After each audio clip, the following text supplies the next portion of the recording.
I think one of the things that most leaders fail to recognize is that as they're growing their business, that over time their passion and the dream that they once had in the beginning, it's easier to lose that.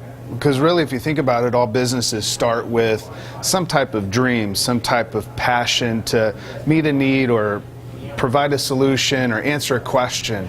So we start business and we start a company, we do what we do because we know that what we're embarking on matters.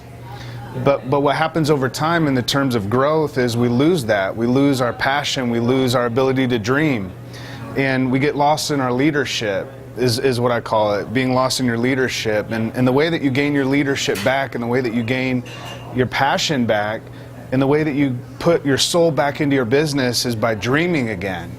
And so I wanted to share real quick, like 3 quick ways to start dreaming again. And the first way to start dreaming again is to start every day with gratefulness. Gratefulness makes all the difference in the world. If you're not physically and mentally strong, then when business gets difficult and you get lost in the whirlwind of the everyday tasks, then what happens is you lose that ability to dream. You lose that ability for your mind to wander and be creative and have vision, because you're stuck right here in the present and you're putting fires out and people are bringing you problems, and you know how it is in leadership. People bring you problems and they don't bring solutions.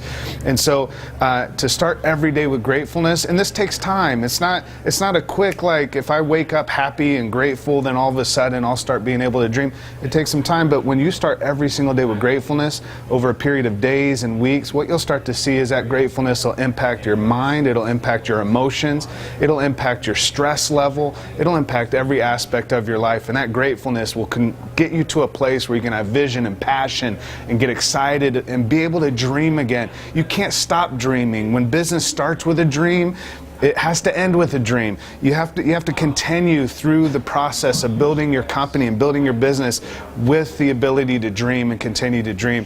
The second way that I see that you can be able to dream again is to surround yourself with dreamers. There's nothing that's going to impact your ability to think bigger than big-minded people. During the time where you feel like you lost your leadership, those are the times where you make sure you're not surrounded with small thinkers. You're not surrounded with the skeptics. You're not surrounded by the critical. It's not that you don't have those people around, but you don't surround yourself with people like that. You surround yourself with big thinkers. When you're surrounded with big thinkers that think bigger than you and dream bigger than you, that's going to inspire you. It's like iron that sharpens iron. It's like the spark. You have to be around people that spark your fire again, get you excited about life and excited about business and the possibilities and potential of what your company and what your business can accomplish in this world. But if you're around people all the time that are constantly just bringing you problems and constantly talking down and how the marketplace is difficult, and surround yourself with people that are excited about life.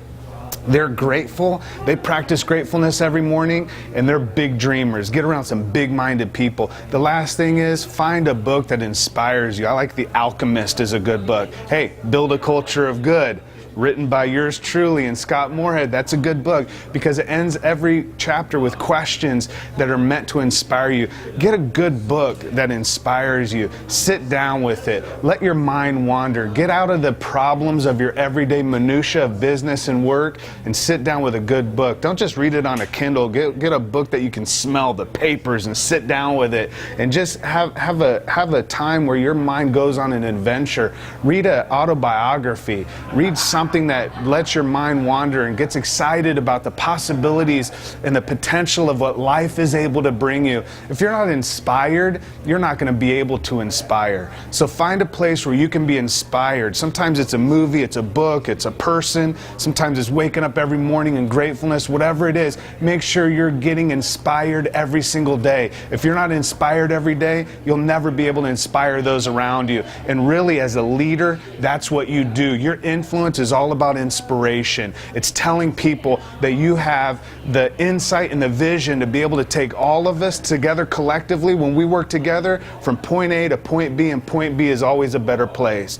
B stands for better. Point A to point B, a better place, but in order to do that, wake up every day grateful. Make sure that you find people around you that are big thinkers, and then find a book that inspires you. You'll start dreaming again. You'll start believing again. And what you started with in the beginning, when you started that business, when you started that company, all those difficulties and all those ups and downs won't matter as much as the reality that you're passionate about why you did what you did in the first place. Don't miss that. Don't lose that. You got this. You're the leader. You're the one chosen because you saw it. You got it. Go for it.